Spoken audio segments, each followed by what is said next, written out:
welcome Aparna Piramil Raje, an award-winning writer, educator, and public speaker.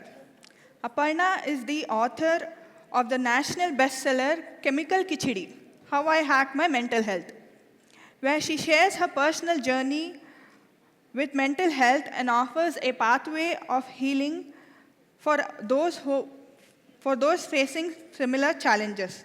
Although khichdi is not my favorite dish, looks like it is a secret recipe for good mental health, so I'm adding this book to my cart right away. Her book has resonated with over 100 organizations, including Indian Army and NIMANS.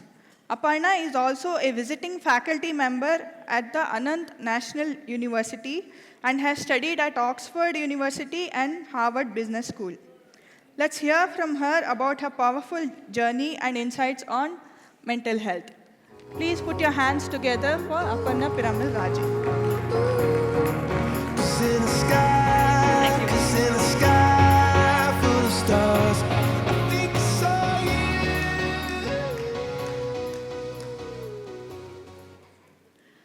It's so good to be here. Thank you, Feroz, for going on and persuading me to come and join here. It's been amazingly positive.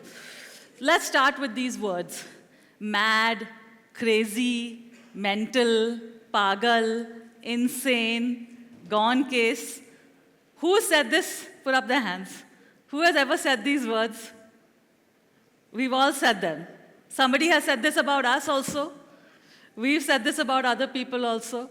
We know that these words are a little bit not very nice, but we still use them all the time, right? I'm here to say that all these words are true, actually true about me. I have been mad, I have been crazy, I have been pagal, I have been psycho, I have been mental, insane. Only maybe gone case I don't think. I was not such a bad, I was not a gone case. But apart from that, everything else. Because I live with a condition called bipolar disorder. Who's heard of bipolar disorder? Anyone? Quite a few people. So I've been living with this condition for quite a time, and it takes me up very high and very low.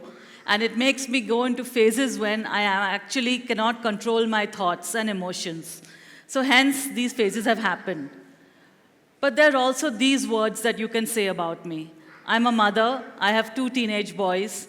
I'm a writer. I've written 2 books. I'm a professor at a university, a speaker. I'm in front of you today. I've been CEO of a company, and I've studied at Harvard and Oxford.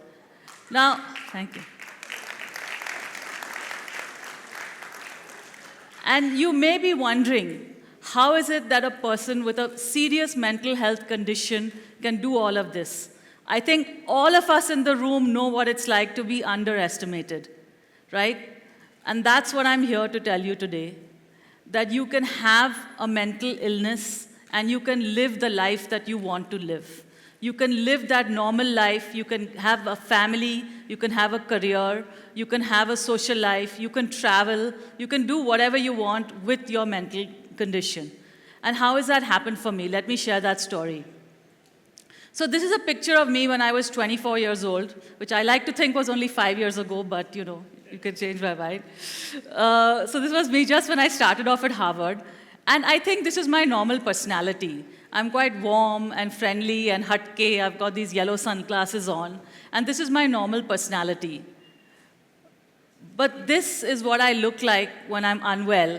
And I don't know if you can see it fully clearly from there, but if you see my eyes over there, they're not the same as they were earlier. The expression that you saw on this face is different from the expression in that face. Here I'm struggling to smile because there are so many thoughts going on inside my head that I can't control them. I think I have supersonic powers. I think I can change the world. I think I can write these wonderful films that are going to win Oscars. I haven't slept for days and days and days, but yet I'm struggling to smile. And that is a phase called mania, which is part of bipolar disorder. Okay, I don't want anyone in this room to think that just because they've had mood swings and they can't sleep, that they are bipolar, okay? I really need to say that because a lot of us, can't sleep and we have mood swings. But these are extreme mood swings where things are just not in your control. The thoughts, the ideas, the emotions, the reactions. I had no idea that that photograph was even being taken. I was sitting with my sister there, okay? So that's an example of that. Can we go back to the presentation? Yeah. And this, I think we're having a technical issue. Okay. And on the other extreme with bipolar is that when there's this mania phase, it can go on for a few days, it can go on for a few weeks. It's not happening all the time, but there are certain triggers that make it happen. So if there's too much stress, emotional stress, work stress, any kind of stress that's happening in the family, that is what causes some of these manic episodes. On the flip side, there is the depression, which I'm sure many in this room might have experienced. We all know what depression is like. When you feel that you just can't get out of bed or you're just struggling to live your life normally, these are all the challenges that we have when we are depressed. So if we can, just move it back.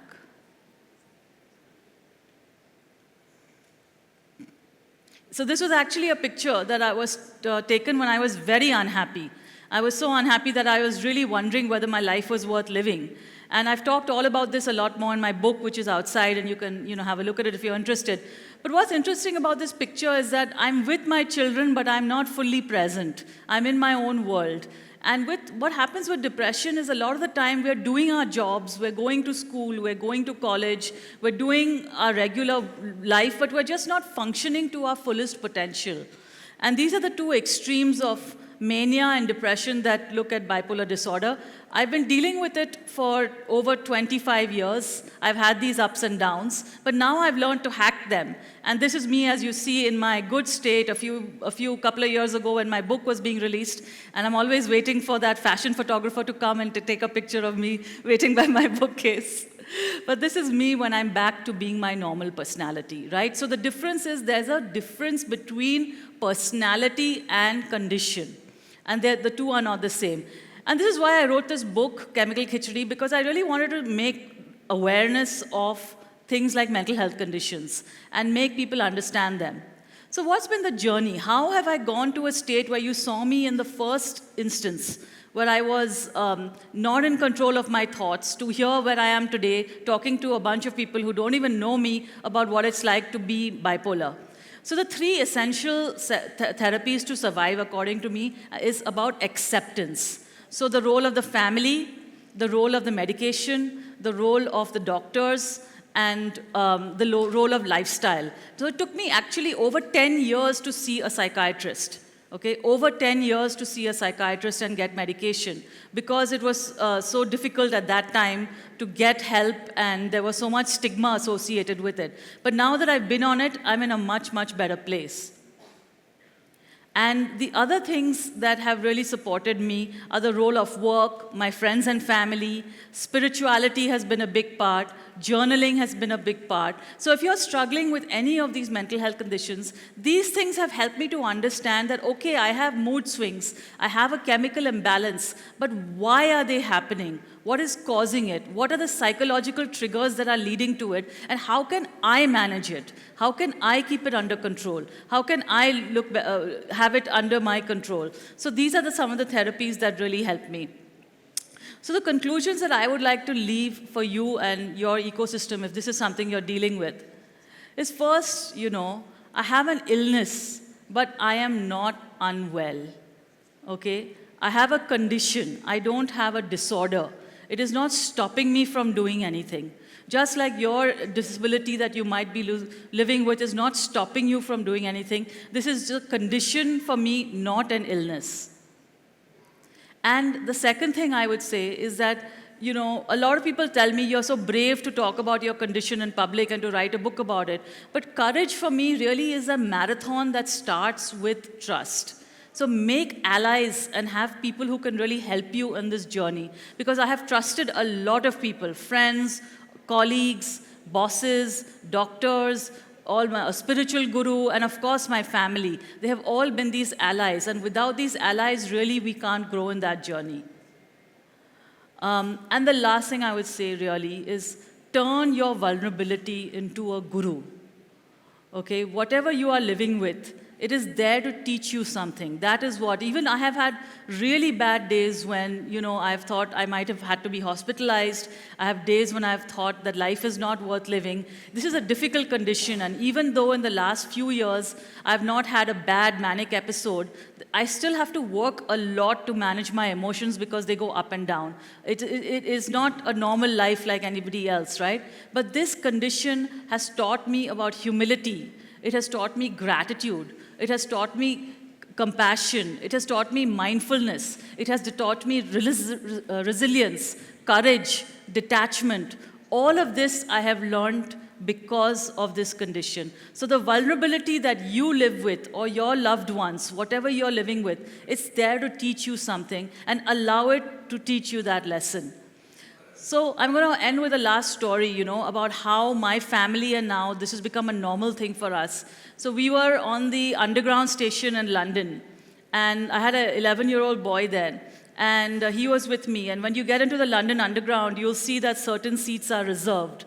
And he saw over there a sign that said, "Not all disabilities are visible." And he just turned around to me and he said, "Mom, that seat's for you." So he didn't need me to explain anything. He understood that, right? So turn the vulnerability that you live with, turn that into your guru, and you will really realize how beautiful life can be. Thank you. Thank you very much.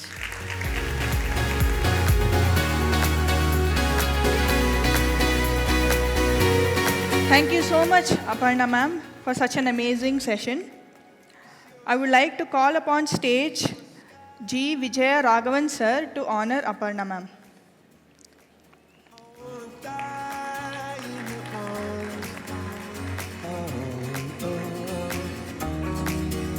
You get lighter the more it gets dark.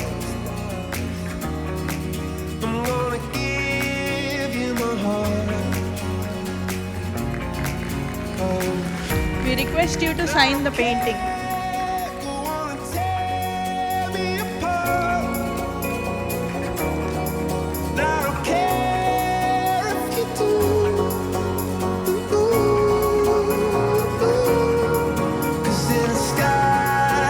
In a sky full of stars, I think I see you.